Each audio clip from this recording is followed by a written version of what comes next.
might not be ready for that yet. Right, that's why I might say, like, let's plan for January after the holidays, Did we even lose February, you know what I mean? Nothing's, no construction's happening in Us? Yep. December, January, February, Company's going through a merger, they may not want to. Discussion with Rosalie. for a little bit, When they're ready, right? Did Dan Road ask you about those items he wants held so they can Yeah, get? we're gonna hold until they're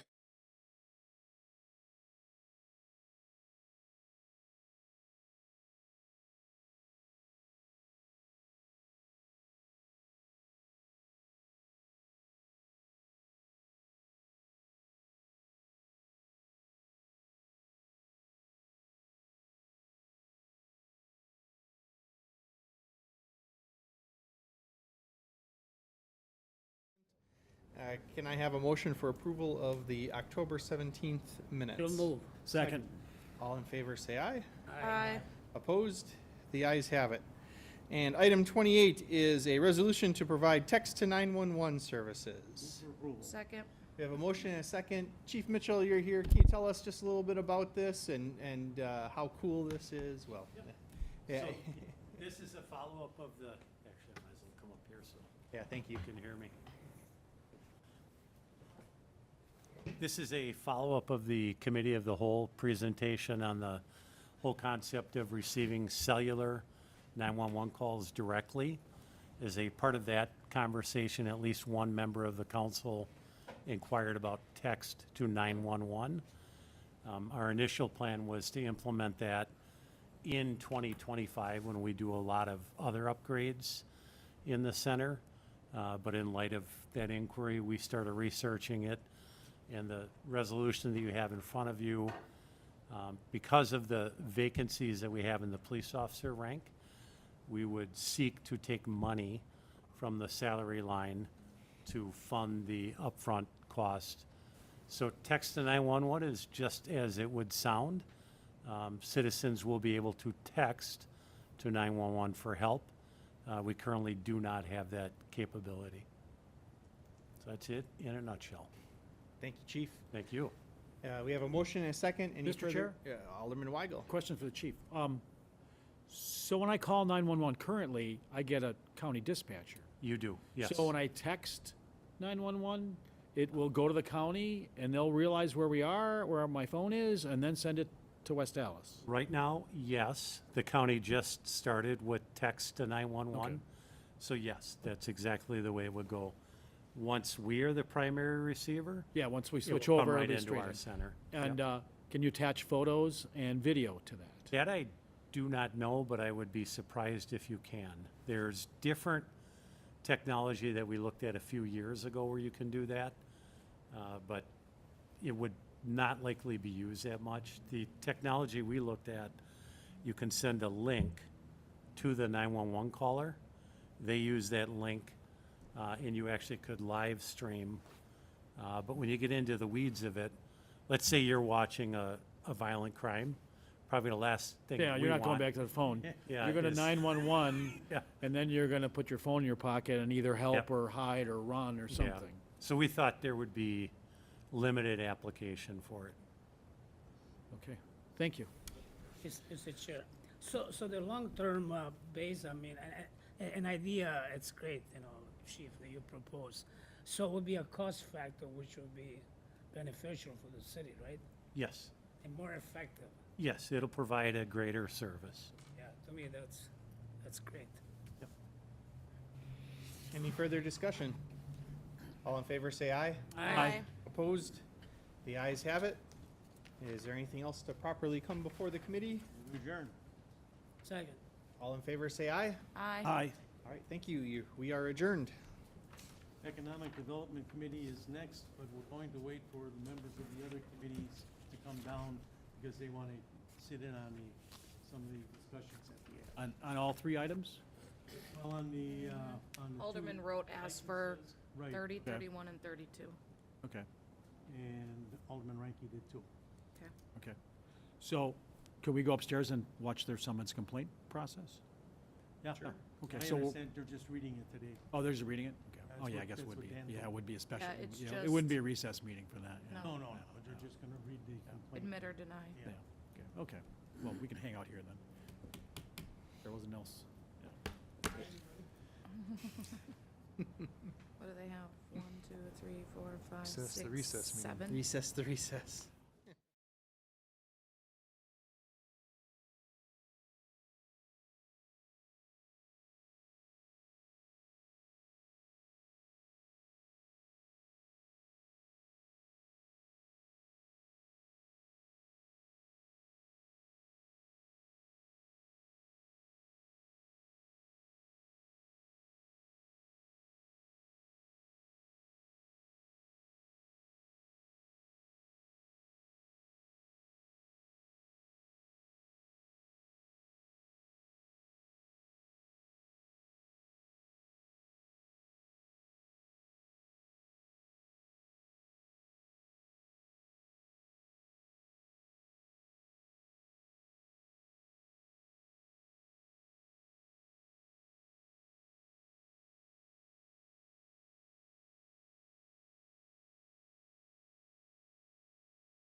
A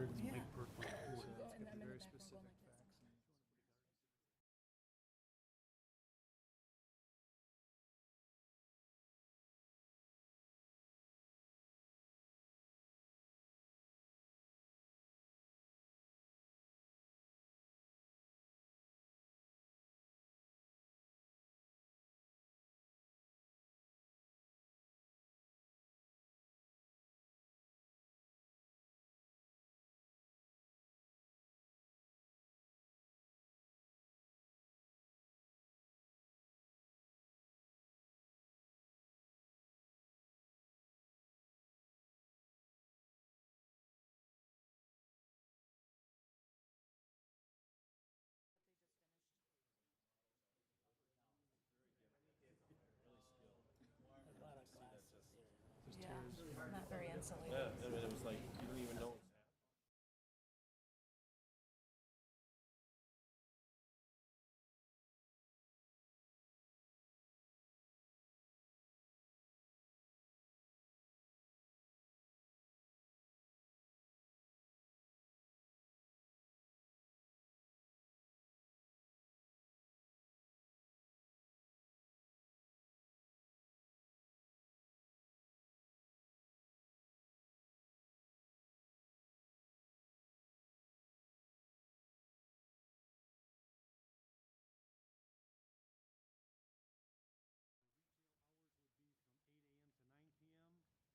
And the bar would be from 8 a.m. till 2:30. Mr. Mahoney, have you run a liquor store or tavern before? Yes. You have? That's Where? I've been doing it, and I'm currently running on a Highway 100 in Silver Spring too. Where? Highway 100 in Silver Spring. It just Oh, Highway opened 100 in Silver yeah, Spring? The opened 2021.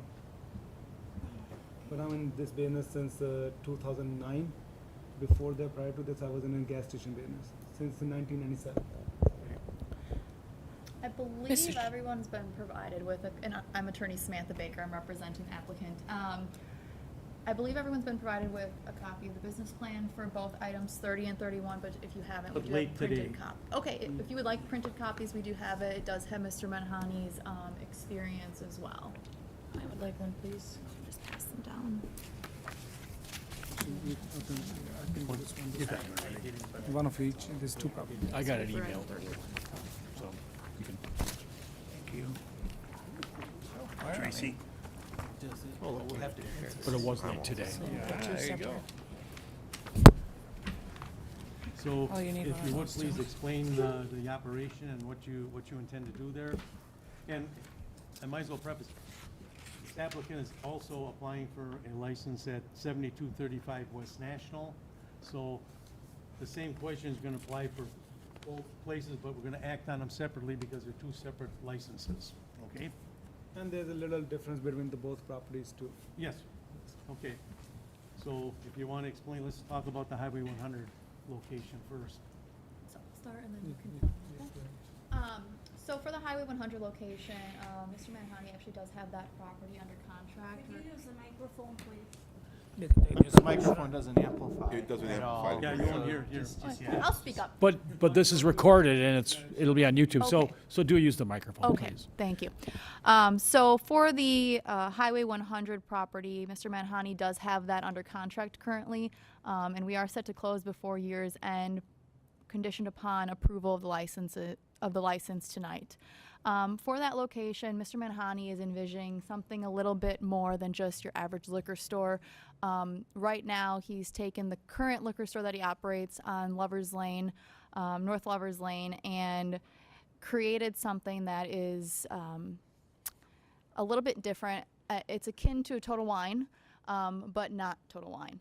But that's the idea that he's trying to develop here. A place where somebody can go for something a little bit more unique, something that maybe they can't find at Pick and Save or their other grocery store or local convenience store. Something that, it has been shipped from, a different country and things like that. And the reason for the difference between the two locations, for 108th Street, he's envisioning something where, it's going to have two separate entrances, but they're going to be combined. On the one entrance, he'll have the liquor store, and on the other entrance, he'll have this bar tasting room.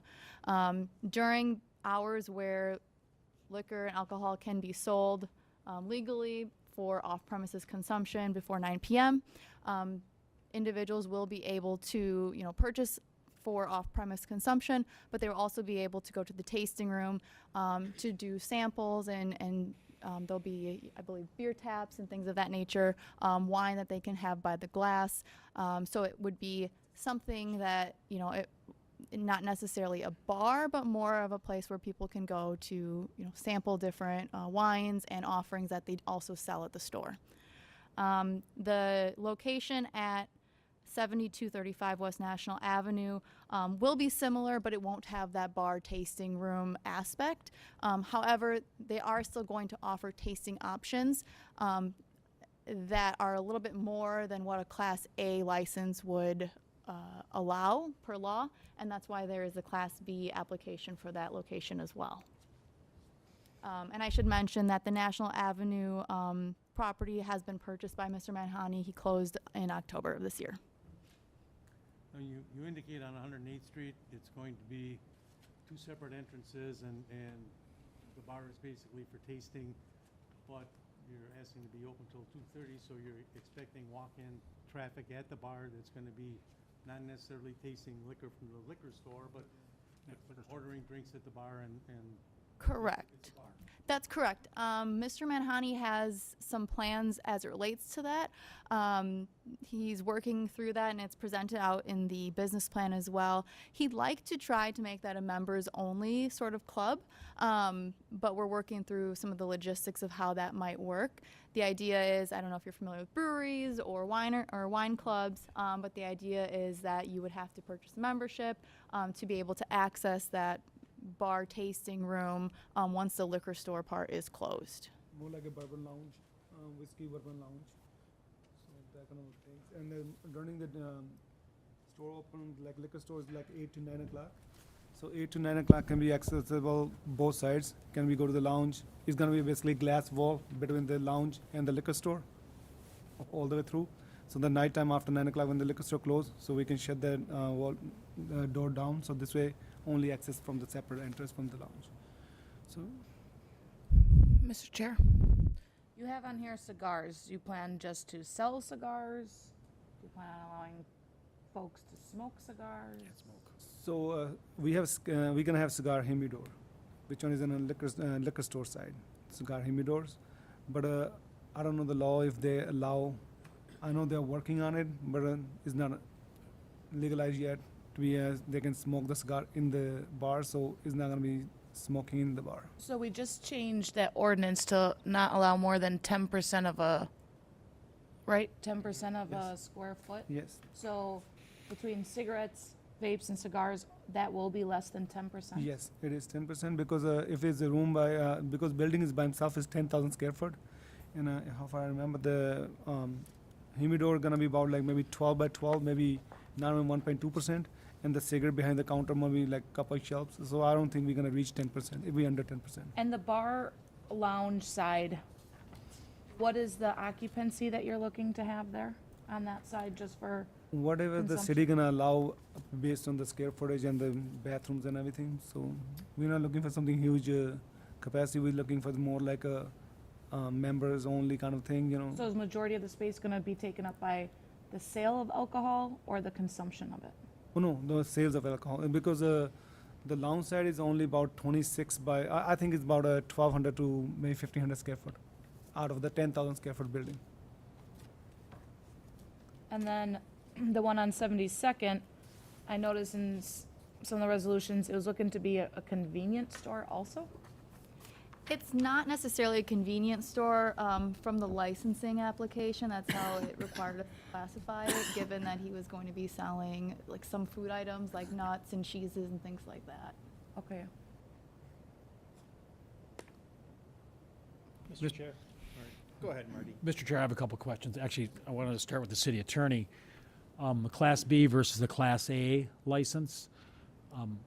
I know the state made some changes, and I think there were some COVID allowances Because previously, Class Bs could sell an unlimited amount of beer and wine in unopened containers for off-premise consumption, but not liquor. So Class Bs are now, was that just a, if I recall, it happened during COVID, the idea that we were doing these, people were doing like Bloody Mary kits and they were getting a little airline bottles. So Class Bs were allowed to sell, Class Bs are essentially allowed to be liquor stores now? Is that what's going on? So it's a longer history than the situation probably warrants, but pre-COVID, there was an ordinance that allowed the sale of Class B liquor licenses to allow unopened containers off premises up to a certain number. I believe it was 4 liters. That changed to then an unlimited number. Then COVID hit, and the change that was created was actually now a Class B can sell liquor in a to-go cup, Right, in an put a open, sealed lid on it. and you can carry out with that where they couldn't do that before. State law still allows a city to choose whether to allow their Class B liquor license holders to sell unopened bottles of liquor for carryout. West Dallas does have an ordinance that allows that, and I believe the council enacted that during COVID. And when we enacted that during COVID, did we put a sunset on it, or did we? No. No. So this was one of those COVID things that we changed, and I don't know that it's necessarily a bad thing. I just wanted a little clarity on why what are apparently liquor stores are applying for Class B licenses. Yes, so the Class B license allows, in West Dallas, because of our local ordinance, allows everything that a Class A license for both beer and liquor. The closing hours for unopened bottles for carryout is the same, 9 p.m. even for Class B. So 9 o'clock is the cutoff for that purpose for both of them. But otherwise, I think there are exceptions that Attorney Baker pointed out, where if you have a Class A, you can sell, I think it's up to 3 ounces of samples of wine and beer and things like that at a Class A. You can do that. But if the idea is to allow more consumption than that from any one customer, then you would need to have a Class B. So at this point, the other thing to point out too is there are some places, like I'm not sure if Ray's in Wauwatosa does it this way, but if there is separated premises where they're not accessible to each other, you could theoretically hold a Class A and a Class B in the same building in different units. But in this case, it's one single license for the whole operation, which means that any alcohol from the bar could go into the other part of the store, and any alcohol from the shelf, we take it off the shelf and carry it over to the bar. All that would be allowed because it's the same alcohol purchased under the same license from the same wholesaler. So, yeah, it's, if you have more specific questions, happy to get into it, but that's what it would be like. Well, not trying not to get into the weeds too far here, but so I could go into this one of these establishments, buy a bottle of liquor off the shelf, and go sit at the bar, open it up, and start drinking it. You'd have to be served that liquor by the operator of the license. So you could potentially pick a bottle off the shelf, say, I want that one. That's the bottle I Their want. bartender could go grab it and then Bring pour it it to over. you either Okay. right there in front of the shelf or at the bar. Okay. I don't think I've seen this business model in this market. I believe the Myers grocery store on Burleigh and Tosa has a bar in it. I believe it's beer only. I think Whole Foods on East North Avenue sells beer, draft beer, only kind of craft. I don't think I've seen this anywhere. So the only thing I can think of is Rupina's actually does hold a Class B, but that's more for their special events that they like to offer annually. It just is easier to expand their license temporarily Right. for their events. But they do hold a Class B with most of their sales, I'm assuming, being closed containers for carryout. And then I'd have some questions for the applicant.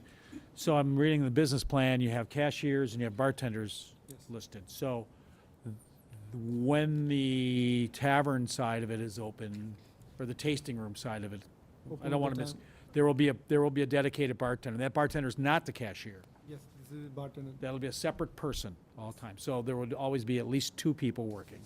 Yes, that's why I put in this location, we put one full-time and one part-time. Yes. And then other location, we put like same thing, one full-time and one part-time. As starting, more busier we can get, we can hire more people. So that's the starting point.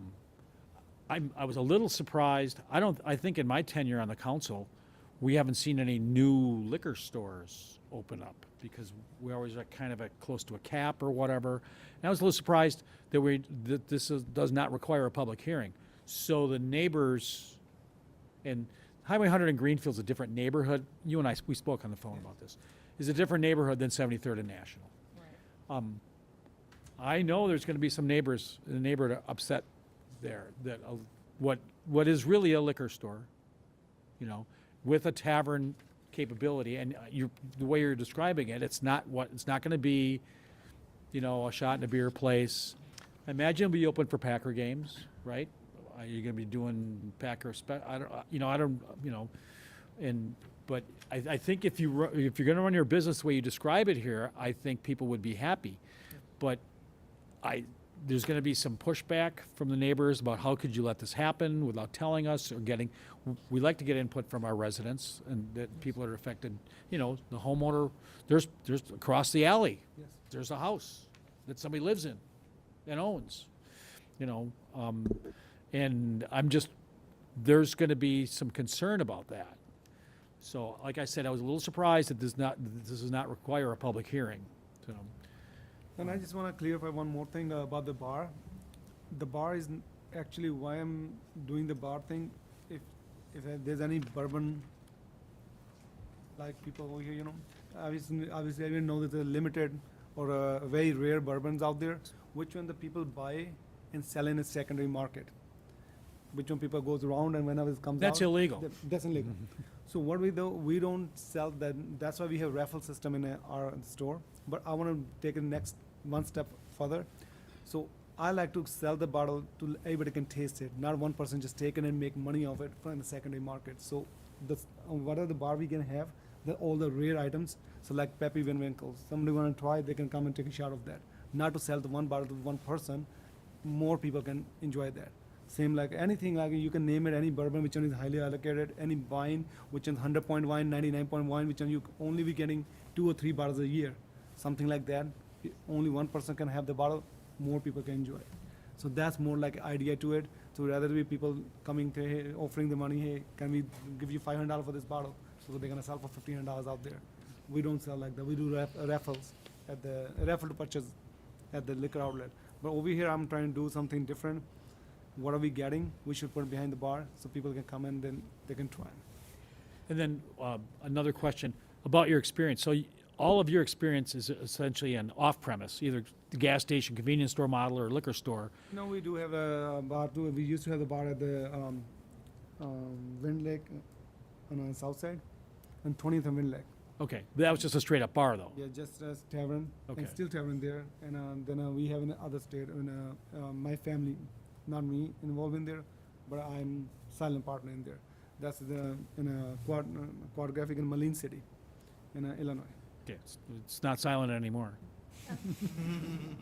So I'm like, I do have some experience with the bar too, but I always, like every day I'm learning something new, so something new experience. Alderman Haas? Thank you, Mr. Chair. I want to call on Steve Scher. Steve, you shared an email with, Steve shared an email. With some of us council members on the zoning issue, and we have our new zoning code, which I think a lot of us are still getting used to. Can you explain for everyone how these two locations come under our current zoning, please? Both of these properties are zoned commercial, and the retail component, the alcohol beverage sales liquor store, is considered a permitted use. You know, the other portion, I guess, the tasting room, it's our understanding that that's, you know, it's just a component more like for samples and so on. So a retail use as well. So the new zoning ordinance, the previous zoning ordinance actually allowed taverns as a permitted use as well. So I mean, there was some streamlining that was done even before our current zoning ordinance to make them permitted. Okay, and that's what Alderman Weigel had referenced, how there's no need for a public hearing on this because it's a permitted use, and okay, and then going to the proposed owners and your council, you had indicated to me in a phone conversation that this is going to be a higher end location, that there's going to be it's going to be maybe fancier is my word. tell us about that, please, how this isn't gonna be just your average liquor store in your plan. Will not be, because the store I have on Highway 100 Silver Spring is about 5,600 square foot. We have over 11,000 items in my store currently. The average liquor store might be have like 12 to 1,400 kind of liquor, like base liquor. So we are already, like, it's put us in apart from the average liquor store. We go bridal. Anything we find unique, anything something is not available, we have the book to the customers. Anything they're looking for, they write in that book, and we order them. And we can keep adding the more into the store, so people can, whatever they're looking for, they can able to find it at our store. What's it gonna look like from the exterior? Exterior at the Highway 100 location, I think is already looks nice. We don't want to touch exterior at this point, because all the renovation costs gonna go for the interior. And obviously the building on 70, that's gonna be complete renovation for that one. Only we're gonna keep the foundation and walls is gonna be got out and completely. The way I think I send you the before and after pictures for the Highway 100, I think. For the silver, or the north side location? Yeah. Right, So right. that's gonna be basically replica of that building to the 72nd and National. And you're talking about like an ornamental signage or sign, is that still part of the plan for the Highway 100 location? The signage is gonna be different, obviously, because that's called the liquor outlet. So is owned by liquor outlet, but it's gonna be named obviously Barrel House, and it's gonna be everywhere. So it's gonna be a different name, more like upscale names. So Mr. Manhani does have an architect that he's working with as well. As he mentioned, for the Highway 100, 108th Street location, he's going to mostly focus on the interior of that location. And then for the West National Avenue, it will be an exterior and interior rebuild.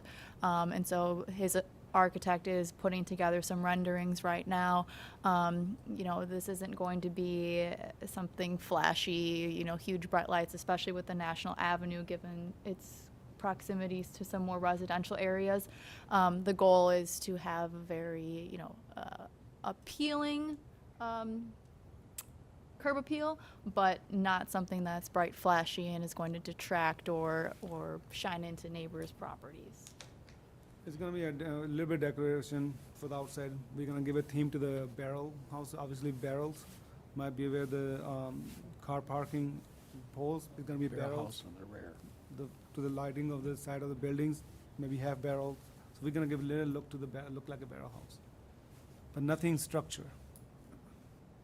Alderman Vitale.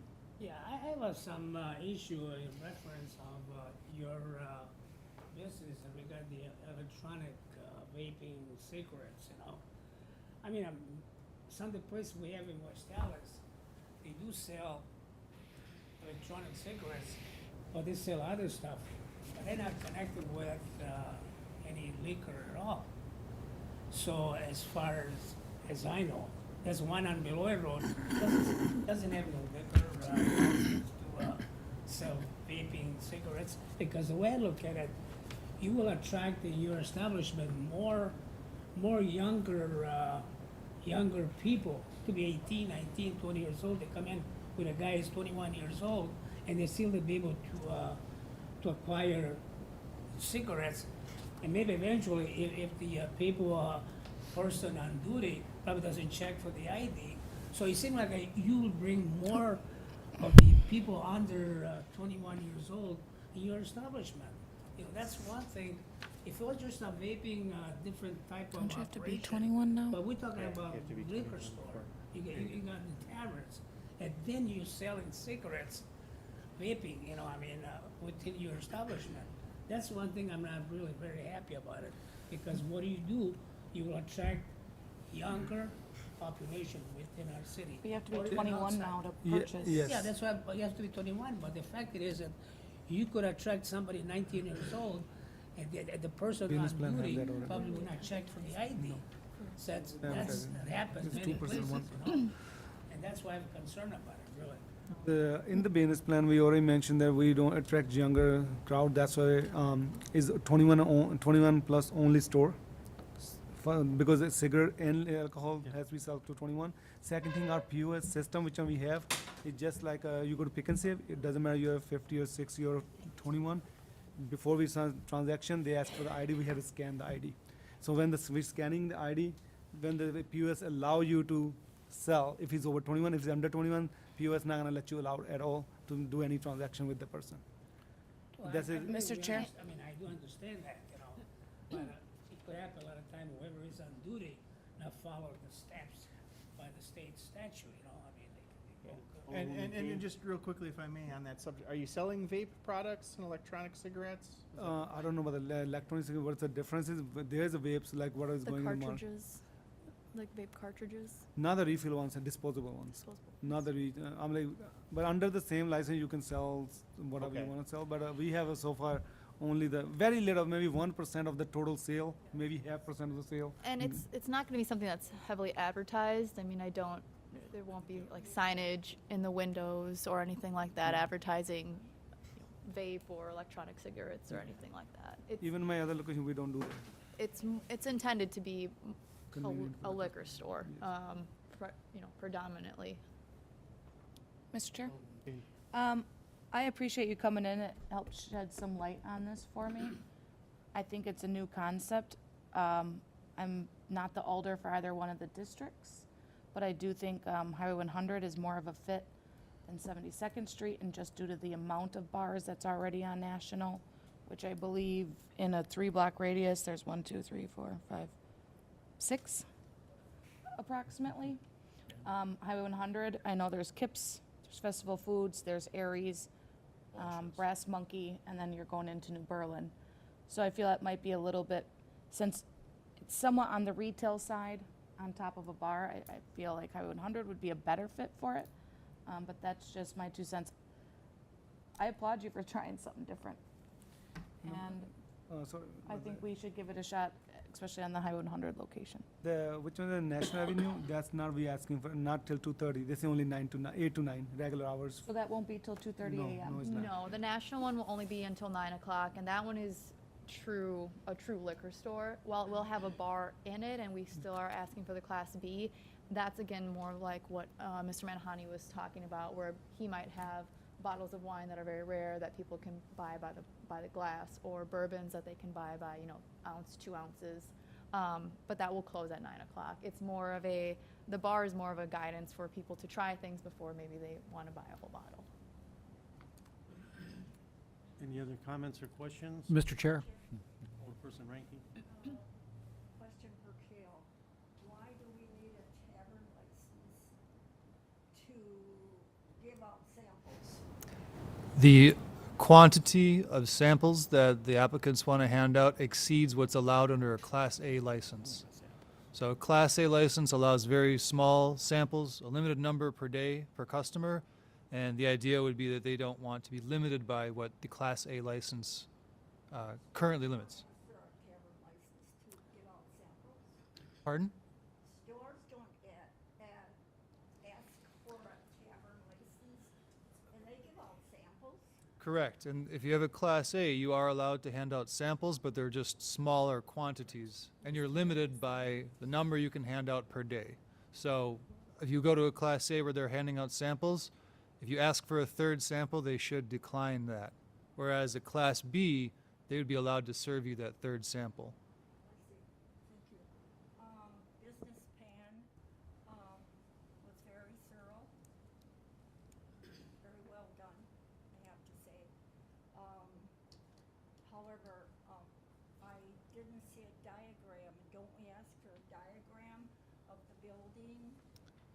That was a economic- separate attachment, actually. That was in our packet for our committee. Oh, Yeah. I Yeah. see. The business plan that they shared So with it you was didn't- their it didn't document. go that they- to, the alderman of the district then? I see.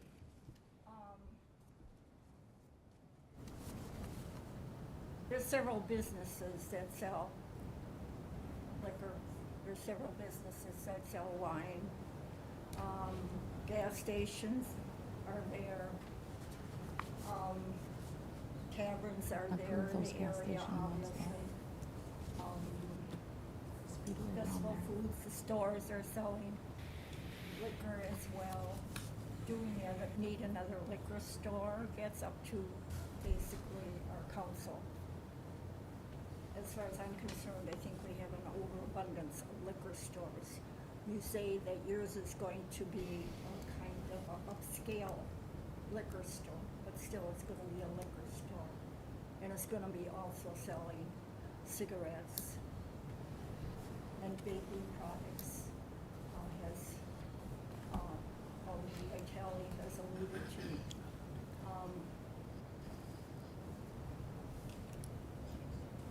I tried very hard to be careful of the businesses that we are encouraging to locate in Highway 100.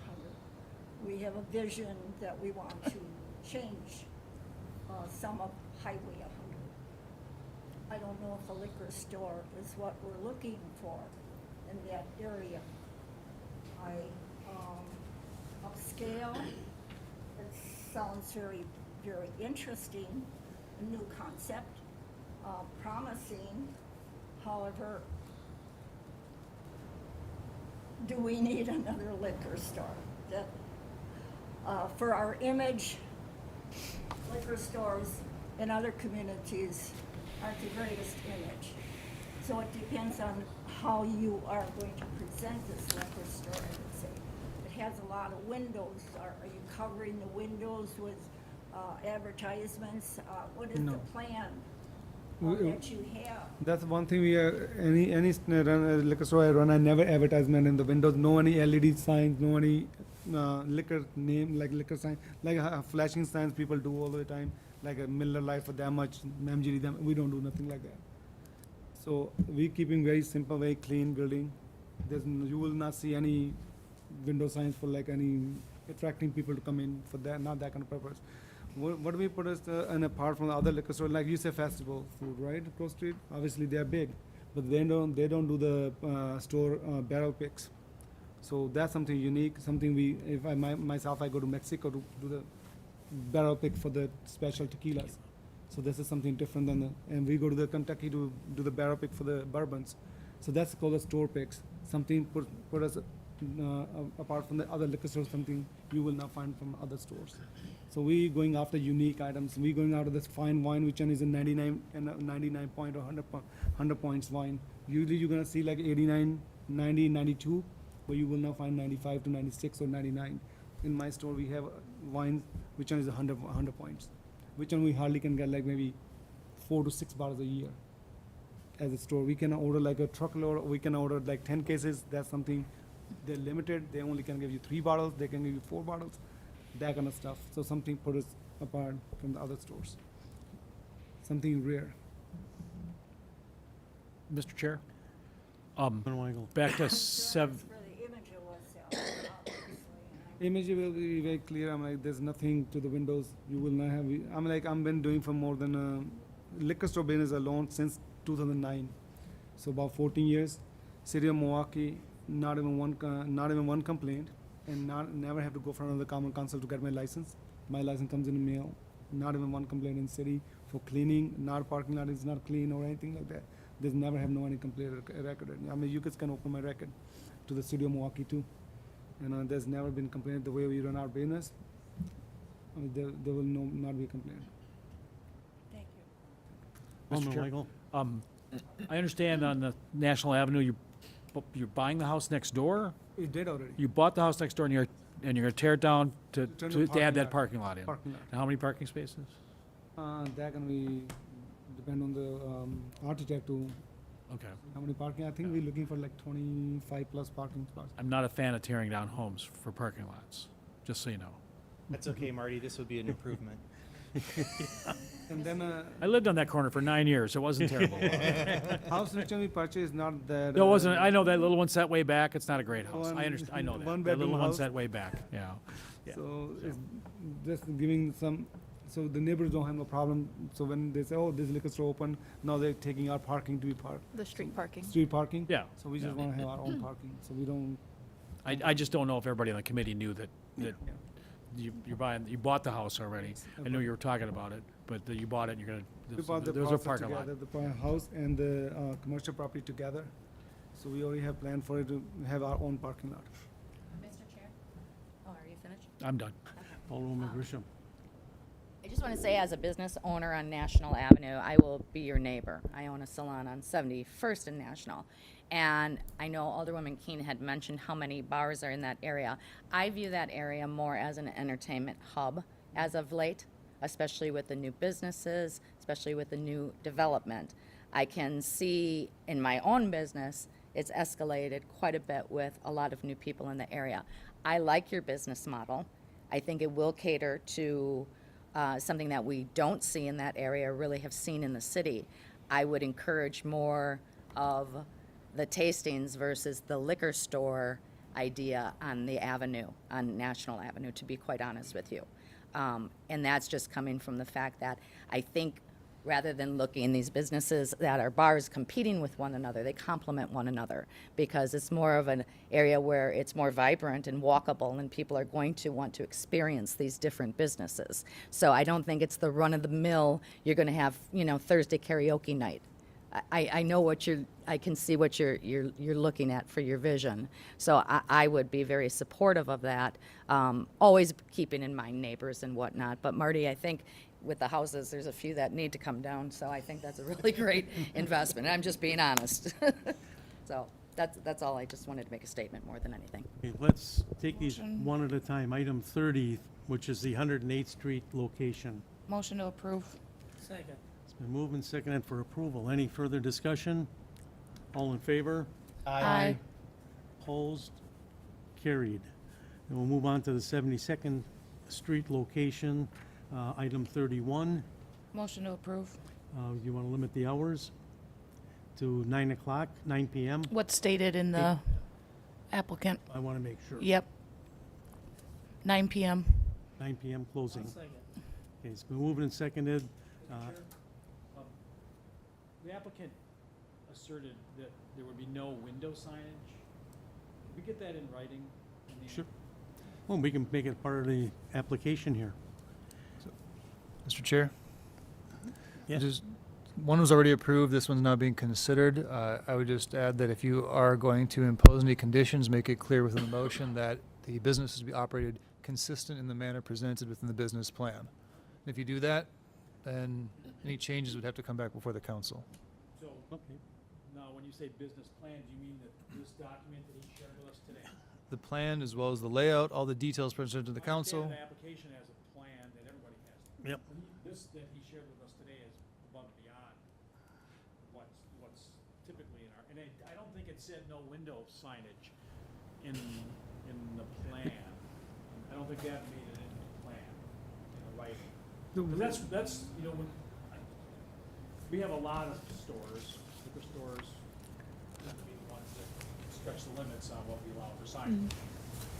So Let's motion to have both. approve as the business plan with the operating hours and limit the No, and no window signage. no window signage. Okay? Well, he'd have no window signage advertising. Advertising. He'd have a sign in the window name, the name of the business. Open, close, and the whatever, layout yeah, allowed. right, yeah. But none of those, So no Yeah. alcohol Yeah. advertisement Right. signage. No advertising all that signage. stuff the brewery distributor prints for him and hands out. Is there a second? And I second that. Any further discussion? All in favor? Aye. Opposed? Carried. Okay, thank you. Thank you. Good luck. Next, we move on item 32, which is a proposed ordinance to create event space and theater as accessory use in all districts. So this is a discussion item only. Well, it's whatever we want it to be. The ordinance is before us. Mr. Chair? Would this require a public hearing? Yes, so the council's options tonight are, if you're going to take any action, my recommendation would be to kill it refer to the planning or- commission. Or call for a public hearing, correct? If you refer to the planning commission, that will kickstart the whole process to get the public hearing going as well. But that would be the outcome today, is if you're going to take action on it, refer to the planning commission. Alderman Weigel. On the distinct possibility that I won't be here when this comes back to this committee. I just wanted to share my thoughts on this, because I went to, and by all the social media comments you see, people seem to love it. I was there on a Saturday night, it was the last Saturday night. And it was cold and kind of misty, and it was 8 o'clock. They were very busy. The neighborhood was very well parked Yeah, up. but I wonder why there's so much domestic I violence. did notice at least 3 cars parked illegally. 2 were too close to the corners and one was blocking, fire hydrant. I also saw 2 people engage in public urination. So, I'm not blaming the people who, have this particular event, but when you have this kind, you attract this many people, and when they're standing in line in the cold, I mean, one of the public urinators was a little boy, like 8 years old. His dad was dragging him around trying to spot, because he's gotta go, you know? And I don't know what you do about that, if you know, as far as the parking violations, it was so parked up that nobody was speeding through the neighborhood, because it was a little bit of that, you had to let the other cars go by, so that I don't think that was terrible. But I think those are things that we need to be taken into consideration. Did you receive a copy of planning department's analysis and code enforcement's analysis and engineering's? No. Well, code enforcement, yeah, well, that's some of the same issues that code enforcement is bringing up. Who determines if the proceeds are actually being given to a charitable organization? Any structures used, either temporary or permanent, would be considered commercial buildings and be required to comply with all the commercial building codes and fire codes. There's no limitations on occupancy load or capacity. There's no provisions for bathroom facilities. And should the operators be required to carry a rider for liability purposes? I mean, these are all valid questions that aren't being addressed, and I'll be honest with you, I would not be in favor of supporting anything like this in a residential area. People in commercial districts can already do it, it's not an issue. But I really think in residential areas, anybody that will want assume that liability of something happening is really not using their heads too well, I'll be honest with you. Because that is just, somebody falls, somebody trips, somebody gets hurt, and like you said, urinating, a staircase collapses, porch collapses. We did have one in the 2nd District years ago, and it was between building inspection and the fire department. I mean, they let it run that year. It started out just their friends in their backyard, in their basement, and got bigger and bigger, and then they invited the public in. And eventually that would get shut down. It'd be nice if we could find a way for this to work out. And I'll be honest with you, I've lived in a commercial district for most of my adult life, and I'm moving to a residential neighborhood, and I'm looking forward to living in a residential neighborhood. And Yeah. I would not want what I saw there. Alderman Weigel, I totally agree with you. That's why people live in residential areas. They want the peace and quiet. They don't want activities such as this going on. That belongs in a commercial district. And you want to run a business, whether it's for-profit or not-for-profit, that's great in a commercial area, not in a residential area. Alderman Rhodes. Mr. Chair, it was brought up early in this process, I think like the first week of October when this was going on, that our development department was going to look for a commercial site for them. Are you still doing, I'm looking at Patrick now. Are you still looking into sites for these people, or was that just? We haven't actively looked for anything at this point. I mean, it's hard to. Oh, I'm sorry. I didn't. No, I was. Patrick did reach out to them shortly after, Mr. Chair, and I have been in touch with the Novaks from the beginning, and there is interest on having, there's actually plans to have a meeting internally with appropriate staff to see, kind of going over some of the things, but also looking at what might be needed. Should we try to find a commercial space where this would, in some opinions, be a better fit, possibly with better parking, bathrooms, possibly a community-minded building owner who might give a very favorable lease rate. But, so I guess the answer to your question is that is still being discussed and worked on. Okay. But we have time. I mean, the thing I want to stress is we're talking about Halloween 2024. we may not even be here for all we know. We all have elections. Yeah. Knock on wood. But I just, I just want to know that, I want to note that on that question that the Novaks were interested too. They did mention some details and some concerns about added costs to their operation and Right. the ability to donate from the operations, but. Right. You also have to be concerned about the people that are going into the facilities and out there, and that's a major concern of mine. I mean, if this is gonna be done, it's gotta be done correctly, it's gotta be done according to building codes, safety codes, fire codes, or we should not be allowing people to go into places like that. Right. Mr. Chair, Alderman Stefanski. have you gone there? No. Okay, I must have missed you, because I was there last night as well. And it was, like you said, it was misting out. Good crowd. I did not see what you saw. I saw it being, As a customer, I went to see, and I stood on the corner for 15, 20 minutes. yeah, I just went there to They're all observe. out. I didn't go through it. Yeah, I was getting cold. I've been there in the past, and my family goes there just about every year for it. And it was being run very well. There's nobody going in anybody's houses. The road was, cordoned off, or the sidewalk was cordoned off very, very well, and it was being kept orderly. In fact, I parked one house away when I pulled up, so it was pretty convenient, going. But if we look into this, you talk about in residential area, Candy Cane Lane does some of the same exact things that are going on at Novak Manor. There are theater stuff that goes on at Candy Cane Lane. So if we start looking at this and we can't do this, well, then we technically can't do Candy Cane Lane either. So it affects that as well. I think there's been a different opinion from the attorney's office regarding that. He said anything theater when I talked to him, and there are theater acts that happen on Candy Cane Lane. I think the last time, Gil, you had indicated that since it was occurring on the public right-of-way, that those activities were okay at Candy Cane Lane, that they were not being done on private property. So the Candy Cane Lane event should all be taking place in right-of-way. If anything's happening on private property, I just wasn't aware of it. I've never had a complaint on it. I actually wasn't aware of Novak Manor until this year, until there was a complaint made about it. Mhm. So, if I get something specific, I will look into it, but Candy Cane Lane should be taking place entirely in the right-of-way. I'll share a picture with you.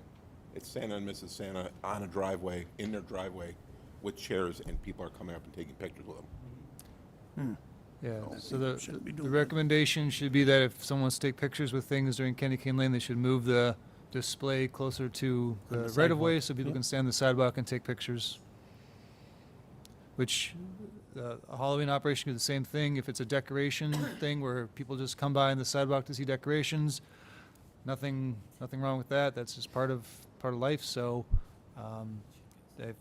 nothing with the zoning code would impact that.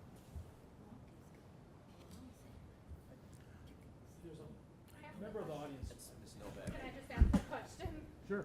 Regarding what he said about Candy Cane Lane, I guess I listened to a lot of your concerns about traffic and children apparently having to use the restroom and things like that. And those are all exact same concerns for Candy Cane Lane. I mean, I personally know I cannot drive up Montana on a Thursday, Friday, Saturday, or Sunday night because I won't get home for 20 minutes. I know that if there's an emergency in Candy Cane Lane, you cannot get there.